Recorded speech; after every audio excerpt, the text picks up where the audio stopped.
We all know what attribution is. We've all snoozed through a boring video explaining how advanced the math has become, but there are still significant challenges.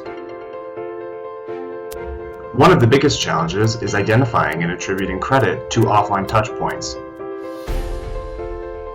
As such, our model attempts to gather intelligence on all of our customers and our potential customers.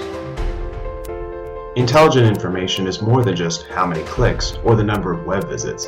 Intelligent information tells us who our customers are.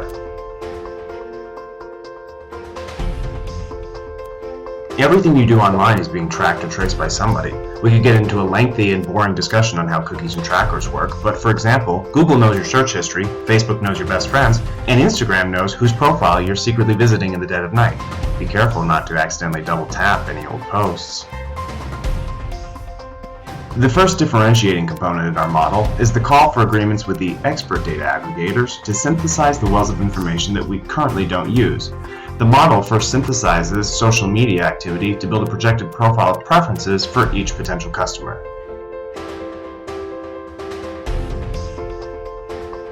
Our model examines and then weights the relationships on social media platforms to project out what we expect people's real-life networks are.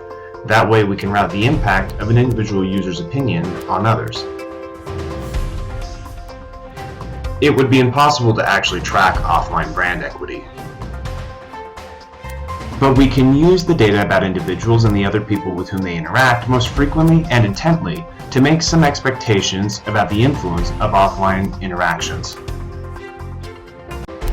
Our model distills collected data into one equation: brand equity plus offline exposure plus online exposure plus the world equals 1. Brand equity can be broken down into the following components: user brand preferences, as evidenced by data purchased from third parties, the strength or magnitude of those preferences, and the strength of brand preferences of friends, as evidenced by data purchased from third-party providers. Brand equity requires the most estimation and extrapolation. For example, suppose you happen to follow a particularly good-looking individual on Instagram. Suppose he's geographically close, and based on his web traffic and Instagram posts, he is a fan of a certain web-based software. Our model considers the number of times you navigate to his profile secretly in conjunction with his brand preferences to weigh his influence on you. To monitor offline exposure, we use location data from mobile devices to calculate the number of hits a person has to a certain location. This, for us, includes proximity to our billboards. Offline exposure also includes TV, radio, print ads. We track, using email and purchase history, what publications you subscribe to. Online exposure and internet history consider banner ads, email ads, product reviews, both given and read, as well as social media posts.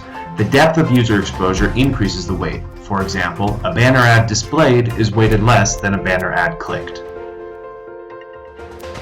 Earth. We know it, we like it. Our equation takes into account the many happenings of the galaxy's favorite blueberry, including weather, macroeconomic factors, politics, etc.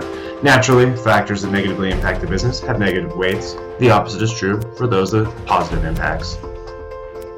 Each piece of the equation is actually a proportion. We total up everything in each category, then total all the components, divide each individual component by the overall calculated total, in order to show the weighted influence each component of the equation has. Thanks for watching this introduction to our model.